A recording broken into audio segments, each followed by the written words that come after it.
Welcome back to the show, everybody. Listen to these headlines today. We have for you MasterCard and Bakkt, Joseph Lubin and Consensus, good news and bad news, update from the Hogan legal team, another CBDC launch today, XRP liquid as the Swiss franc. We got a clip to hear from Chris Larson. G7 reaches agreement on digital currency, and it's a big deal, ladies and gentlemen. So is this. The United Kingdom International Chamber of Commerce driving digital trade. It all appears to be happening. And to really add to that, we also have the Citigroup CO who is going to tell you they are moving to real-time payments, and digital currencies are a big part of it. Let's roll that beautiful intro. This is Digital Perspectives with Brad Kimes. Subscribe for new content notifications. Now, here's Brad Kimes. Come on in.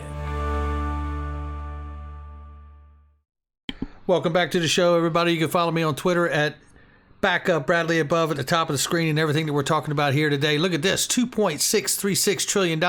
We got fresh money in the space. We're up 4.86%. Bitcoin at 63,000 plus right now. Ethereum $4,200 plus. Cardano 216 and XRP at 110. We know the big boys move first, and then the XRP usually moves last in the altcoins. And I am ready and waiting. Right now we are sitting at 109.75. The bottom range for XRP is 106.22, the upper range 110.33. Let's go ahead and get a look at this. MasterCard partners with Bakkt for crypto push. You know, they just quietly went public the other day, and that to me is exciting because I went and bought Bakkt, and I told you that, and maybe I didn't tell you that. I told you I got Ripple on Link2, which we're going to talk about that too. But we did talk about that, but I bought Bakkt as well, and I did it on Robinhood. And I'm excited about it. It's one of the ones that I'm really excited about. Parent company is ICE, the same parent company that owns the New York Stock Exchange. Very, very exciting to me. Not financial advice, but I am trying to get as much of it as possible. Just like this right here. Uphold. It's back on the board today, ladies and gentlemen. For how long? Nobody really knows. But this is what I can tell you about this, is that there are some great numbers with Uphold and what they're doing. And shout out to JP Terriot and the team.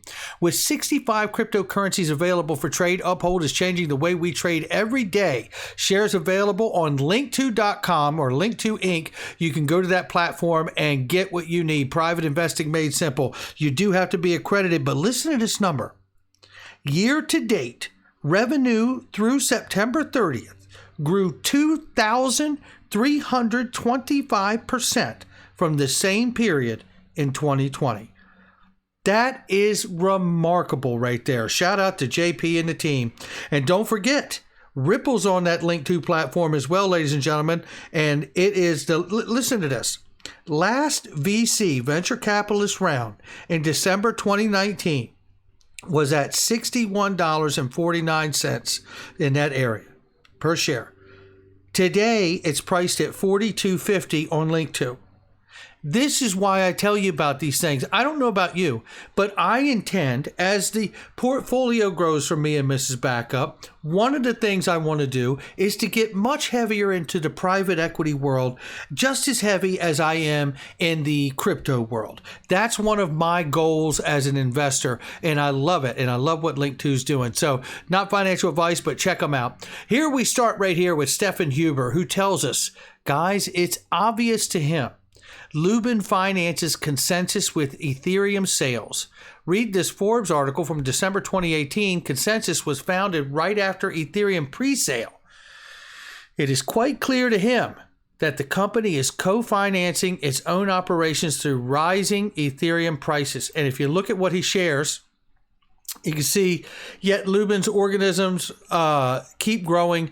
Consensus has over 1,200 employees, and some 200 job openings at the time of this article in 2018 are posted on consensus.net. Though Consensus declined to comment Forbes estimates that almost all of its businesses are in the red, some with little hope of profitability. Lubin's global organism appears to be burning cash at a rate of more than $100 million a year. Again, back in 2017, 2018 timeframe, when worried staffers have questioned Lubin about Consensus sustainability, Lubin has always had the pat reply to say, Joe would say, this is definitely not something you need to worry about. We can go on at this pace for a very, very long time. It also highlights here that Lubin's fortune may have dwindled to less than $1 billion, calling into question how long we can continue to fund his dream. It all depends on how much ether he sold and when.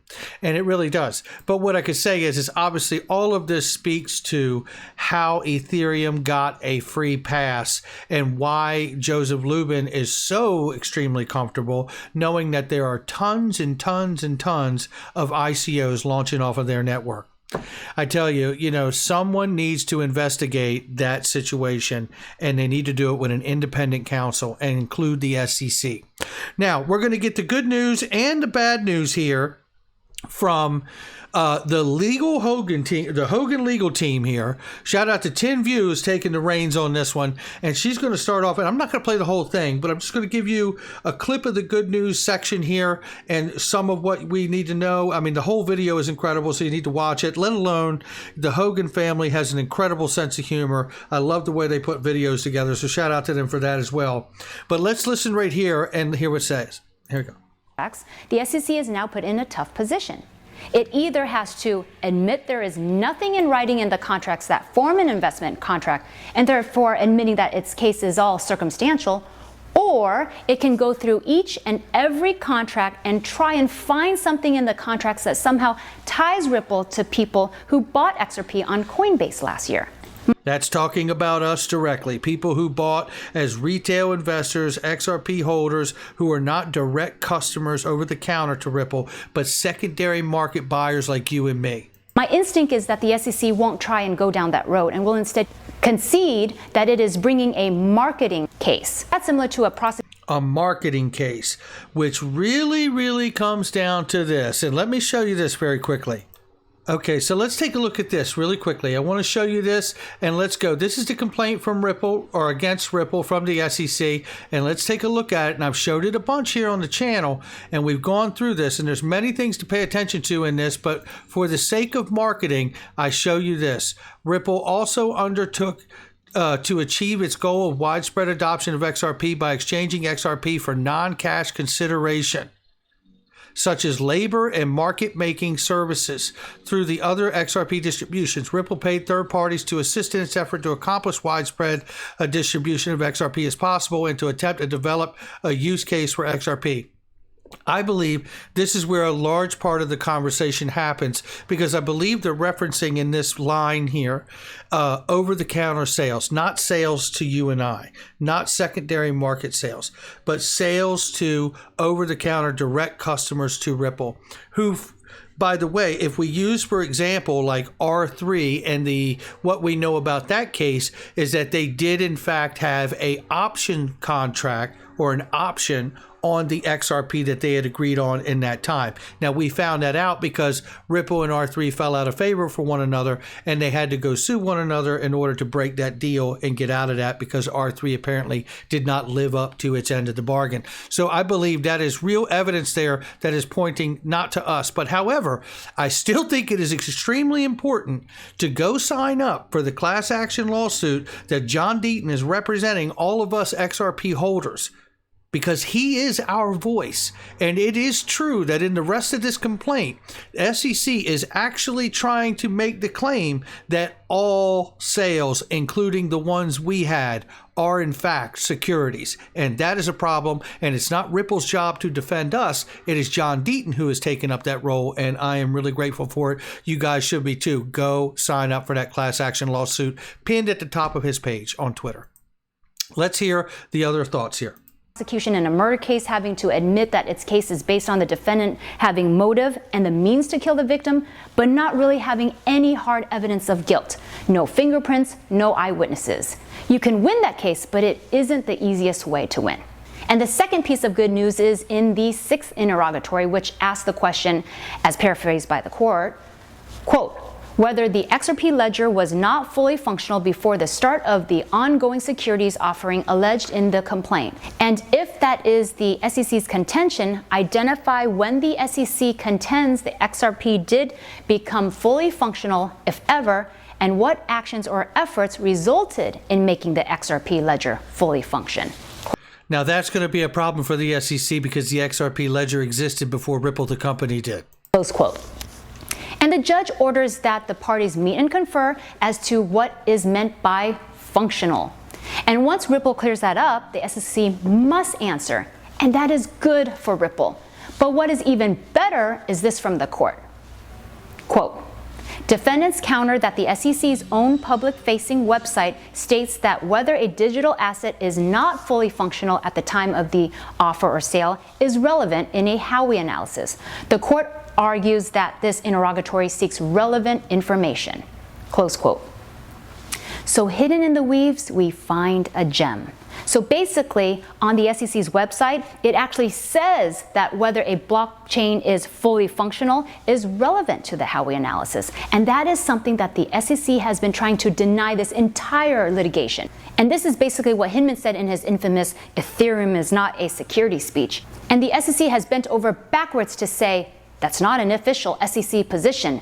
And by the judge saying that information is relevant, she is basically signaling that it doesn't matter what the SEC says.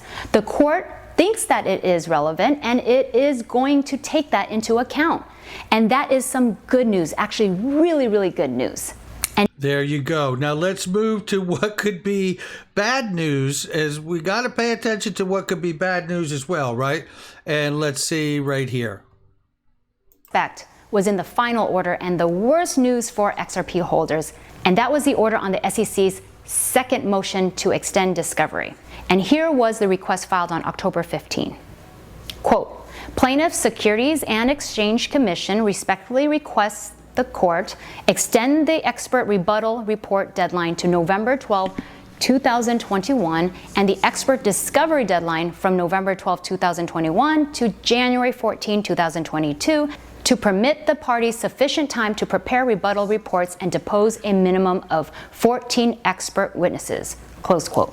And Ripple opposed this and tried to limit the length of the extension, but the judge granted the order and extended expert discovery out to mid-January, which can only hurt Ripple. But also reading between the lines, we can also see that this court moves at its own pace, no matter what a party like Ripple may want. For example, in most courts that I'm in, motions to strike affirmative defenses or to dismiss complaints are dealt with right away, so the parties know what the pleadings are going into discovery. This court still hasn't even dealt with these motions, and that seems to be the way it's going to do it, slowly and at its own pace. And what does that mean? It means that absent a settlement, this case will not be decided now until March 2022 at the earliest, and possibly not even until late spring of 2022 if the court decides not to rule on some of the pending motions until after the discovery deadline, which looks really possible. So buckle up, this could go on for the distance. Thanks for watching. And there you have it, ladies and gentlemen. Appreciate the Hogan legal team for that information. And as we look here from Bond Crypt, timing is everything. Delay XRP with lawsuit until financial collapse, then release the beast.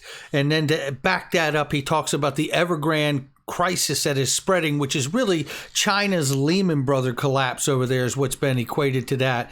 And we know that that is really spreading throughout everywhere around the world. There's a lot of investors behind that company, and we have to wonder just how big it will get and how systemic it may become. Now, with that being said, there is a massive push to go digital here from trade to CBDCs. And this is the Nigerian president said they will launch today a digital currency at improving payment system in West African nation, and it will make financial transactions easier and seamless in every strata of society. Now that is extremely exciting. I want to remind people of this, and shout out to Digital Asset Investor for this clip I found here. And I want to remind people of this right here. And this is Chris Larson back in January 2020 talking to a gentleman here about how he sees all of this coming together with the four major currencies that are already in the world, the fiat currency, government fiat currencies in the world today, you know, the euro, the yen, right, the pound, the dollar, all of that, the renminbi, all of that, getting all of those and thinking, you know, those are the major heavy currencies of the world. And when you think of those, about how XRP can be the bridge to that, but it can work with the global liquidity of a Swiss franc is how he sees it. Let him tell it to you. Listen to this. Future of cryptocurrencies. Where do you see the future of these digital assets and maybe the role of Bitcoin and Ripple or XRP in that future?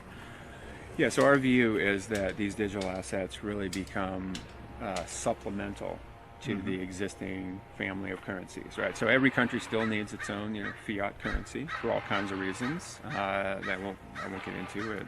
It's very complicated, right? And I actually think that the big four, you know, the yen, the euro, the dollar, the RMB, they actually, I think, come stronger in this world that we're going into, partially because of digital assets. Okay. That these digital assets actually contribute to a world that's more interoperable, where more people around the globe can get access to these big four. And most of global commerce is done in the big four. So I think you have a bifurcation going on. Those big four get stronger. I think some of the smaller currencies, maybe even some more of the very small fiat currencies, become less relevant, maybe even disappear. A country could have its own fiat, but still use one of the big four. You have lots of like examples. Montenegro, right? Absolutely. But I think then where the digital assets fit in, like things like XRP and Bitcoin and Ethereum, they're kind of in that mid-range. They become, I think, like the Singapore dollar or the Swiss franc. Or like the Singapore dollar or the Swiss franc. Ultimately, he sees it working like a currency, right? And he sees it with that level of liquidity to be able to work and function as a currency to lubricate the system, to get rid of the friction that currently exists. Keep listening. And they become useful in, you know, kind of lubricating the world to make it easier for those big four to get in the hands of people all around the world. So that's useful. And then it might also be things like applications and devices that maybe primarily use one of those digital assets. So that's kind of the view we have. So I think. And there you have it. And that's one hell of a view. I know we catch a lot of flack just being YouTubers who actually believe the things that they have said at Ripple, whether it's the co-founder or the CEO or other people there. You know, I believe them. And what I've seen out of their actions, not just their words, but their actions to build the market infrastructure to make this possible, really makes me believe it even more every day. And that's not financial advice, just my perspective. And this is another sign that we are moving to that ultimate end goal. G7 financial leaders reach agreement on digital currencies. Yes, they did. And this is what they said here. According to a statement, the U.S. Treasury Department, the public policies principles will be grounded in transparency, sound economic governance, and a respect for the rule of law in the way designed to foster innovation and development of new digital currencies for retail purposes. Retail purposes. In a joint statement, the senior finance and central bank officials from across the G7 said that while the innovation in money can bring benefits, these must be tempered by regulation to deal with the potential wider public policy fallout. Innovation in digital money and payments has the potential to bring significant benefits, but also raises considerable public policy and regulatory issues, the official said, and the rest of the jargon as well. But they're moving towards it here. And what I want to show you now is this. There's more alignment here. The United Kingdom International Chamber of Commerce. G7 countries must follow the UK lead on digital trade and put a rocket underneath the recovery from the pandemic. I want to show you this part here. G7 countries have backed the vision for making trade digital, but is now urgent to accelerate reform, modernize the digital trade ecosystem, and put a rocket under the recovery. The ICC is calling on the rest of the G7, G20, and the other larger economies to take the lead and follow Britain's example to undertake the reform necessary to create the enabling legal environment small medium enterprises need to scale up digital trade across the world. Doing so will help to drive and maintain the economy and recovery from the pandemic, cutting costs from small businesses by 80%, slashing needless bureaucracy, and substantially increasing the flow of international trade by $9 trillion on 2019 values by 2026. $9 trillion saved within the next 5 years. That's what they're saying here. And, looking back at 2019 numbers. But in order to get that $9 trillion saved, you got to do it in 5 years. That's what we're talking about here. And how do you do it? I don't know, other than to say this. What I've learned in the last 5 years is this. You don't do this without the aid of a bridge currency and others that can relieve friction.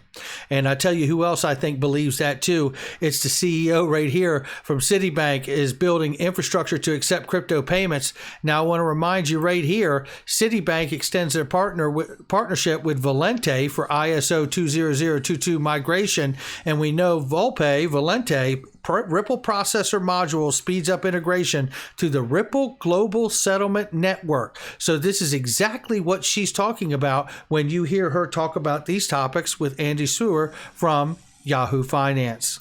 Shifting gears a little bit, Jane, I want to ask you about another huge topic, and that is crypto and decentralized finance. And I guess I want to, as a CEO, I can ask you sort of the big strategic question. How do you view this nascent, incipient world that is obviously affecting your bank and your business? And how do you plan and move forward? A topic we spend a lot of time discussing with many of our partners and clients as well. So I think you start off with the premise, it's clear that digital assets will be part of the financial services and financial markets, the future of them. We already see clients very active in the space. Real-time payments are both in the sense of they're frictionless, they'll become more global, they'll become ubiquitous. Real-time payments will be here in the near term, and digital currency is maybe part of that future. Real-time payments will be here in the near term, and digital currencies may be a part of that future. Yeah, I think there's more than a maybe here, but let's keep listening. We see benefits from the digital asset space, instant processing, fractionalization, programmability, and transparency.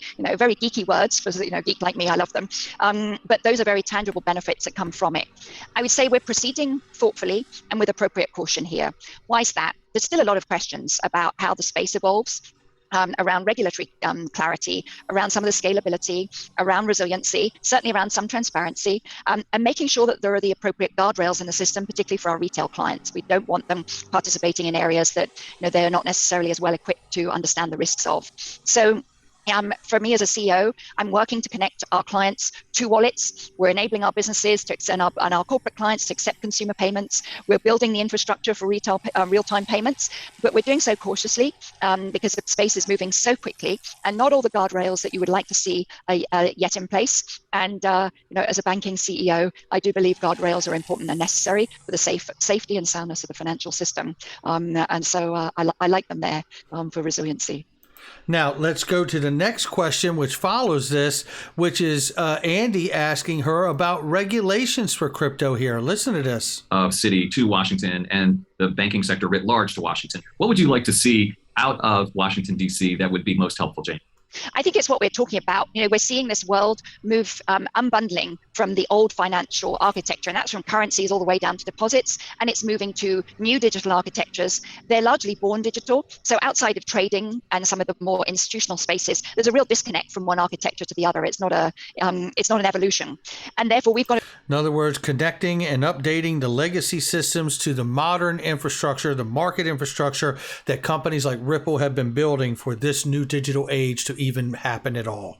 Transfer the wisdom, the knowledge, how to make that system work well and safely and soundly from one architecture to a new one.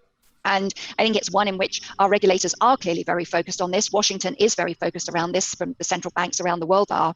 And I think it's that we continue a constructive and active dialogue between public and private, between the fintech and the banking world, to make sure that we have a system that will capture the benefits of these new technologies, but also one that will work in the way that's in the best interest for everybody and doesn't have recklessness in there.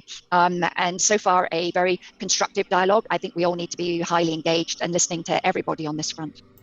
And I tell you, just to remind you again, just to really bring it home here, we already know Citigroup has spoken. extending their partnership with Valente, which is using the Ripple processor module to speed integration with Ripple Global Settlement Network. And that is what you need to know today. That's going to do it for me. Listen, a lot of really great stuff going on out here, ladies and gentlemen. You know that talk about a buyout possibly for XRP? Well, very soon I'm going to be talking to the gentleman who is actually leading that charge. I will catch all of you on the next one.